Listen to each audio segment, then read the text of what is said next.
coalition électorale qui va s'éclater au lendemain des élections. Alors, monsieur Donc, il faut Diallo, être cohérent. Là, on parle, c'est l'ère peut-être des coalitions. Comment analysez-vous justement ces coalitions par rapport à ces élections Alors, moi, je pense qu'il faudrait éviter, quand on parle de coalition, c'est de se dire, nous allons nous coaliser pour battre quelqu'un. Alors, qu'est-ce qu'il faut? Parce que ça, c'est pas un projet. Il faut un projet, il faut une vision.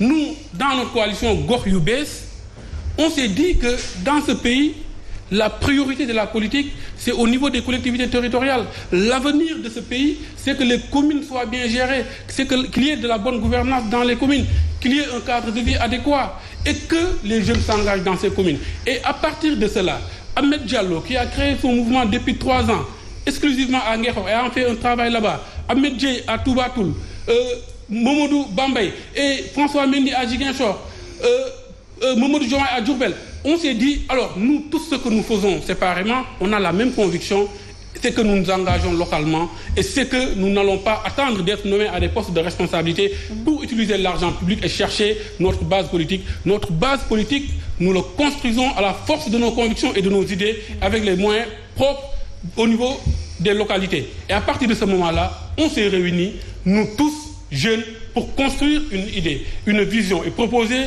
une démocratie des territoires en lieu et place d'une démocratie avec un régime hyper présidentialiste, parce que l'ensemble des coalitions, finalement, le but, c'est de préparer les élections présidentielles. Et nous pensons que ce n'est pas la bonne option, ce n'est pas la bonne méthode. Donc vous n'êtes pas d'accord avec ces coalitions qui se forment. Alors vous avez parlé, vous avez soutenu peut-être qu'il y aura un problème. Ces coalitions vont poser un problème d'ici peu. Sur quoi vous vous basez pour dire ça? D'abord, je voudrais dire à vos jeunes frères que la commune, c'est une gestion concertée.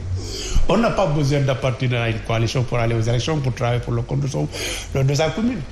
Moi, j'ai fait l'expérience. C'est en 2008 que j'ai commencé à fréquenter les partis politiques. Et aller à Grave, ce que j'ai fait à Grave avant que je sois dans la politique. Peut-être je peux dire que je ne l'ai pas fait présentement.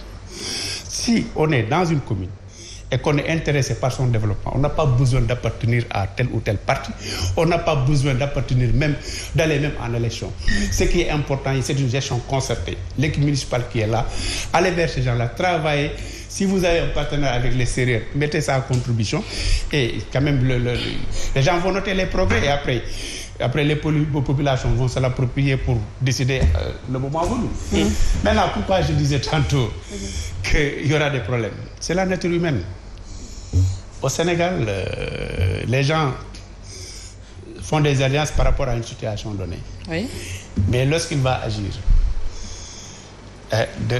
de choisir la tête de liste majoritaire, vous verrez que... Vous pensez qu'il y aura un problème de leadership? Oui, il y aura un problème de leadership. C'est ça la vraie question. C'est ça le problème. Comme ce qui s'est passé pour les législatives? Oui, vous allez voir effectivement que ces problèmes-là vont être soulevés un peu partout dans les alliances qui vont se déterminer. Mais encore une fois de plus, je dis, nous, acteurs politiques, nous, membres de la société civile, il faut qu'on respecte davantage les Sénégalais. Les Sénégalais sont fatigués de nos pratiques. Nous ne sommes pas plus intelligents qu'eux. Nous n'avons pas les meilleurs parcours que ces gens-là. Nous n'avons pas la meilleure expertise ni le capital expérience. Disons les choses comme elles se présentent. Quand j'habite dans une commune, de 2 choses l'une. Je fais mon travail et je mets une croix sur ce qui se fait par rapport au développement de la commune. Mais aujourd'hui, quand on parle de cadre de vie dans ma commune, j'ai des connaissances sur cette question. J'ai des partenaires. Mais bon sang, pourquoi m'organiser?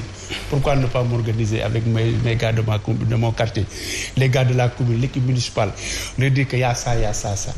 Et c'est pourquoi, si vous voyez dans toutes les communes, il y a des problèmes, parce que les équipes ne sont pas arrivées jusqu'à présent à régler la question de la concertation.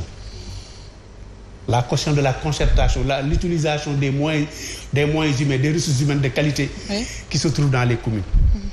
Parce que c'est une gestion concertée.